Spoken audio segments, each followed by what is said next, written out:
ইসলাম বিভিন্ন হারাম বস্তুগুলোকে এক বিধানের মাধ্যমে, এক মুহূর্তের মাধ্যমে হারাম করে দিয়েছে।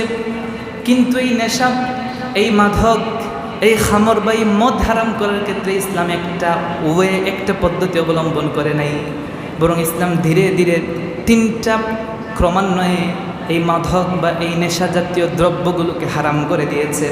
এক নাম্বার, আল্লাহ রাব্বুল আলামিন পবিত্র কোরআনুল কারীম 2 নম্বর সূরাতুল বাকারার 219 নম্বর আয়াতে কারিমা নাজিল করলেন। নাজিল করার পরে নেশা জাতীয় দ্রব্যগুলার উপকার এবং অপকার বর্ণনা করলেন। যেমনটা আল্লাহ রাব্বুল আলামিন বলেন, ইয়াসআলুনাকা আনিল খামরি ওয়াল মাইসির কুল ফীহিমা ইসমুন কাবীরুন ওয়া মানাফিউ লিন-নাস ওয়া ইসমুহুমা আকবারু মিন নাফঈহিমা। আল্লাহ বলেন, ইয়াসআলুনাকা আনিল খামর, হাবিব আপনাকে আপনার উম্মতেরা খমর সম্পর্কে, মদ, মাদক, নেশা জাতীয় দ্রব্য সম্পর্কে জিজ্ঞেস করবে। আপনি প্রথমে উত্তর দিবেন, কুল ফীহিমা ইসমুন কাবীরুন, আপনি বলবেন এগুলোর মধ্যে রয়েছে মহাপাপ, অপরাধ, গুনাহ রয়েছে। 2 নম্বর আপনি বলবেন ওয়া মানাফিউ লিন-নাস। যখন এই কথা শোনার পর তারা রাগান্বিত হয়ে যাবে, কারণ তারা কি করেছে? নেশা গ্রহণ করেছে। প্রায় 600 বছরের গ্যাপের মধ্যে তারা মাদক গ্রহণ করতে করতে অভ্যস্ত হয়ে গেছে। হুট করে যখন আপনি বলে দেবেন এই কাজ করা যাবে না, তখন তারা আপনার উপর আক্রমণ করতে পারে, কারণ ইচ্ছাকৃত করবে না। তখন তাদের দেমাগটা মাগলুব হয়ে যায়, মস্তিষ্ক আর কাজ করে না। এটা এমন একটা খতরনাক বিষয় যে নাকি স্ত্রী মায়ের মধ্যে পার্থক্য সৃষ্টি করে না, ভাই আর বাপের মধ্যে পার্থক্য সৃষ্টি করতে পারে না। হাবিব আপনি প্রথমেই বলবেন এটা গুনাহ, সাথে সাথে আপনি বলবেন মানাফিউ লিন-নাস, এই মাদকের মধ্যে, এই খমর তথা মদের মধ্যে মানুষের জন্য উপকার আছে। সুবহানাল্লাহ পড়েন। এটা শোনার পর আপনারা আবার খাওয়া শুরু করে দিয়েন না, পরের কথাগুলো শুনবেন। আল্লাহ রাব্বুল আলামিন বললেন, আপনি তো প্রথমেই বলবেন যে মাদক এটা গুনাহ, এটা অপরাধ। কেমন গুনাহ? এটা হচ্ছে কবিরা গুনাহ। তারা যখন উত্তেজিত হয়ে যাবে, সাথে সাথে তাদেরকে ঠান্ডা করার জন্য বলবেন ওয়া মানাফিউ লিন-নাস, ড্রাগসের মধ্যে, মাদকের মধ্যে উপকারও আছে। তখন একটু খুশি হবে, মানে একটু তারা নিজেকে কন্ট্রোল করবে। সাথে সাথে আপনি আবার বলে দিবেন ওয়া ইসমুহুমা আকবারু মিন নাফঈহিমা, ও আমার উম্মতেরা শোনো, এই মাদকের মধ্যে উপকার আছে বটে, কিন্তু উপকারের থেকে অপকারটা একটু বেশি আছে। বুঝেন নি কথা? যদি একসাথে বলতেন আজকে দিয়ে খেও না, তবে তো পুরো, বুঝেন নাই, এলোমেলো হয়ে যেত। প্রথমে বলেছেন গুনাহ, তারপর বলেছেন কি এটার মধ্যে উপকারও আছে, তারপর বলছেন না শুধু উপকার না, উপকারের থেকে অপকার বেশি, ক্ষতিটাই কি বেশি। এই কথা যখন শুনল, শোনার পরে তো তারা কিছুটা কন্ট্রোলের মধ্যে চলে আসলো। সাহাবায়ে কেরাম ওই যুগের প্রত্যেকটা মানুষগুলা ড্রাগস, মাদক তারা গ্রহণ করত।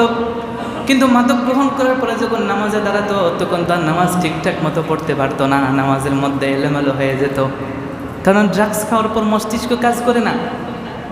এবার রব্বুল আলামিন 2 নম্বর প্রক্রিয়া চালু করলেন। দেখেন ইসলাম কত সূক্ষ্ম, ইসলাম কত সাইন্টিফিক এবং কত ভদ্র একটা ধর্ম। উগ্রবাদিতা ইসলাম সাপোর্ট করে না, অ্যালাউ করে না।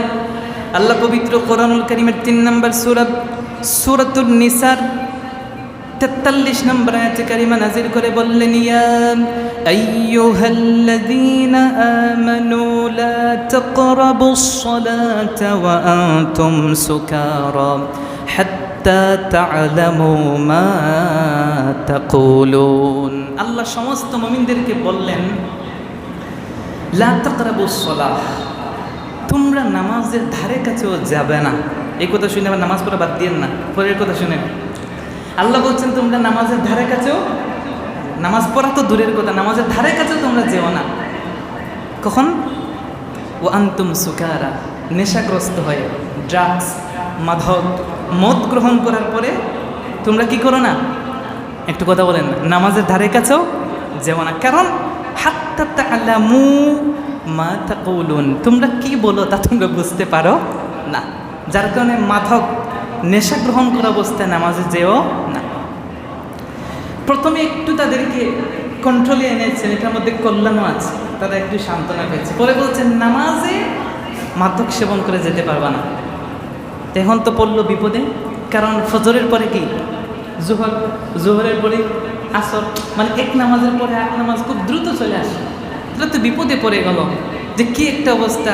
ইসলাম নিষেধ করেছে মাদক গ্রহণ করে নামাজ পড়তে পারবো না, কিন্তু মাদক গ্রহণ করার পরে মাতলামি দূর হইতে হইতে একদিনের দরকার, কিন্তু নামাজ তো এর আগেই চলে আসে 5 বার। দেখেন ইসলাম কত সূক্ষ্ম। তখন তারা নিজেরা ইসলামের প্রতি অবশ্যই তারা দুর্বল ছিল, যার কারণে তারা নিজেরা কি করলো, একটু কমানো শুরু করলো, খাওয়াটা একটু কমালো, যেহেতু দীর্ঘদিনের অভ্যস্ততা তারা একটু কমানো শুরু করলো। মনে করেন ফজরের পরে খায়, জোহর পর্যন্ত লং টাইম আছে, আসরের পরে তার খাওয়া যাবে না, মাগরিব খুব দ্রুত, আবার এশার পরে খায় যাতে ফজর পর্যন্ত এর ভিতরে ঠিক হয়ে যায়, বুঝলেন? আল্লাহ রাব্বুল আলামিন কিছুদিন এইরকম প্রক্রিয়াটা চালালেন, দেখলেন কিছুদিন এরকম যাওয়ার পরে মাদক গ্রহণ করা তাদের মধ্যে একটু কন্ট্রোলে চলে আসছে। এবার প্লান্টিং শট হবে, বুঝলেন না? এখন এক শটে পুরোটা হারাম করে দেওয়া হবে। আল্লাহ রাব্বুল আলামিন পবিত্র কোরআনুল কারীমে আয়াত নাজিল করলেন, 5 নম্বর সূরা সূরাতুল মায়েদা 90 থেকে 91 নম্বর আয়াতে আল্লাহ বলেন, ইয়া আইয়ুহাল্লাযীনা আমানু ইন্নামাল খামরু ওয়াল মাইসিরু ওয়াল আনসাবু ওয়াল আজলাম রিজসুম মিন আমালিশ শাইতান। আল্লাহ বলেন, হে ঈমানদারেরা, বিলিভার যারা তোমরা শোনো, 1 নম্বর শুনবা ইন্নামাল খামার, নিশ্চয়ই মদ, ওয়াল মাইসির, নিশ্চয়ই জুয়া, মদের মধ্যে যে সকল নেশাজাতীয় দ্রব্য খাওয়া যায় সবগুলো এর ভিতরে। মাইসির, যে সকল খেলা আছে, আমাদের যুব সমাজ এখন আর আগে তাস খেলতো না, কি বলেন আপনারা এগুলোকে, তাসই তো বলেন, এগুলো খেলতো, এখন আর এগুলো খেলে না, এখন অনলাইন জুয়া খেলে, বুঝলেন? কি জুয়া? অনলাইনে জুয়া খেলে।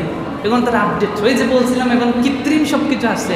এই যুগটা তো জিমিনির যুগ, এআই এর যুগ, বুঝলেন না? চ্যাটজিপিটির যুগ, ওরে কম্পিউটারের যুগ শেষ। আগে আমরা বলতাম মোবাইল ফোনের যুগ, এখন আর মোবাইল ফোন দরকার পড়ে না।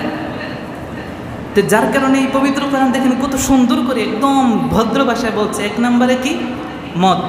2 নম্বর বলেছে ওয়াল মাইসির, যত জুয়া আছে। 3 নম্বর বলেছে ওয়াল আনসাব, পূজা করার জন্য যে সকল প্রতিমা আছে। 4 নম্বর ওয়াল আজলাম, আল্লাহ রাব্বুল আলামিন বলেছেন 4 নম্বর হচ্ছে যেই সমস্ত এমন বিষয়গুলো যেগুলো নাকি আজলাম, যেগুলো তোমরা বিভিন্ন মিথ্যা কসমের জন্য তোমরা ব্যবহার করে থাকো। ভাগ্য নির্ধারণ করে না মানুষ, মিথ্যা কসম করে না, ওগুলো আরবের যুগে ছিল। তারা বিভিন্ন দেবদেবীকে কসম করতো যে এটা করলে এটা হবে, বুঝেন নাই? বিভিন্ন কসমের মাধ্যমে তারা কি করত? ভাগ্য নির্ধারণ করত, তীর ছাড়ত, বিভিন্ন পদ্ধতিতে তারা এটা প্রক্রিয়াটা চালিয়ে যেত।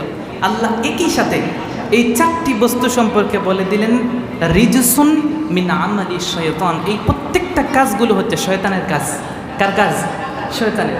এগুলো শোনার পরে তাদের মধ্যে একটা কন্ট্রোল চলে আসছে, যেহেতু আগে 2টা প্রক্রিয়ায় এই মাদক বলে না, মদ সম্পর্কে আল্লাহ কথা বলেছেন। তারপর আল্লাহ রাব্বুল আলামিন বলেছেন ফাজিতানিবু, যদি তোমরা মাদকটা ছেড়ে দিতে পারো, লাআল্লাকুম তুফলিহুন, তাহলে তোমরা সফল হয়ে যাবে। ওই যে আগে বলেছেন নামাজে মাদক সেবন করে যাবে না, এখন আবার ওই কথাটা টেনে এনে দেখেন কিভাবে বুঝ দিচ্ছেন।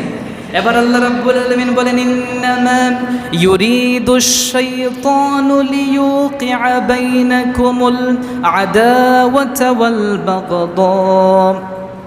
এবার আল্লাহ রাব্বুল আলামিন বললেন ইন্নামা ইউরিদুশ শাইতান, শয়তান চায় আন ইউকিআ বাইনাকুমুল আদাওয়া, তোমাদের মধ্যে আদাওয়াত, শত্রুতা সৃষ্টি করতে চায়।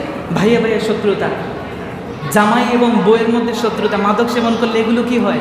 উলট পালট হয়ে যায়, পরিবারে আর শান্তি পাওয়া যায় না। যে শয়তান চায় তোমাদের মধ্যে শত্রুতা সৃষ্টি করতে। 2 নম্বর কি চায়? ওয়াল বাগদা, তোমাদের মধ্যে বিদ্বেষ সঞ্চারিত করতে চায়। আরও কিছু জিনিস চায়, কের মাধ্যমে ফিল খামার ওয়াল মাইসির, তোমাদেরকে এই খামার, জুয়া, এগুলোর মাধ্যমে তোমাদের পরিবার সহ সমাজটাকে ধ্বংস করে দিতে চায়। এত করে দুনিয়াবি। এবার ওই যে আগে বলেছেন ওইটা আবার এই জায়গায় টেনে এনে বলছেন আন যিকরিল্লাহ, তোমাদেরকে আল্লাহর জিকির, আল্লাহর স্মরণ থেকে সরিয়ে দেয়। ও আনিস সালাত, নামাজ থেকে সরিয়ে দেয়। কারণ তোমরা আগে দেখেছো আমি বলেছি মাদক সেবন করে নামাজ পড়তে যাবা না, তখন দেখা গেল কিছু মানুষ মাদক সেবন করেছে বলে ওই জায়গায় গেলে কবিতা কোনো হবে, যার কারণে মাদক সেবনের মাতলামি থাকা অবস্থায় তারা নামাজে আর যেত না।